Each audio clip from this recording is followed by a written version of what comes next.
தாயிற் சிறந்த கோவில் இல்லை என்பதை உணர்த்தும் விதமாக இறந்த தாய்க்கு மகன்கள் சிலை வைக்கும் நிகழ்ச்சியை ஏற்படுத்தியுள்ளனர்.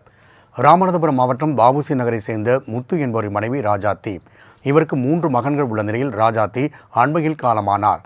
பாசத்தோடு பெற்று வளர்த்த தாயின் இறப்பை தாங்க முடியாமல் ராஜாத்தின் 3 மகன்களும் சோகத்தில் மூழ்கினர். இதனால் அவர்கள் தங்களது வீட்டின் முன்பாக தாய் ராஜாத்திக்கு 5 அடி உயரத்தில் சிலை வைத்து பூஜை செய்து வருகின்றனர். தாய் மறைந்தாலும் தங்களோடு எப்போதும் அவர் இருப்பது போன்ற உணர்வு ஏற்பட வேண்டும் என்ற எண்ணத்தில் தனது அம்மாவிற்கு கோவில் கட்டியுள்ளதாக ராஜாத்தின் மகன் ரவி தெரிவித்தார். பார்த்துக்கணும் எல்லாரும், அதாவது அம்மா நம்ம கூட இருக்கிற மாதிரி ஒரு ஃபீலிங்கோடு இருக்கிறதுக்காக தான் இந்த ஆலயம் கட்டியிருக்கோம். அம்மா இப்போ நம்ம எல்லாருக்கும் கட்டிருக்கிறது இது ஒரு எடுத்துக்காட்டாக இருக்கணும். பசங்களுக்கு இது அம்மாவை நல்லபடியாக அப்பா அம்மாவை நல்லபடியாக பார்த்துக்கணும். எல்லாரும் ஒரு அப்பா அம்மா அவ்வளோ சீக்கிரம் கைவிட்டுறக்கூடாது. கடைசி காலம் வரைக்கும் அவங்கள வச்சு காப்பாற்றணுங்கிறதுக்கு சொல்றதுக்காக தான் இந்த சிலையை கட்டியிருக்கோம்.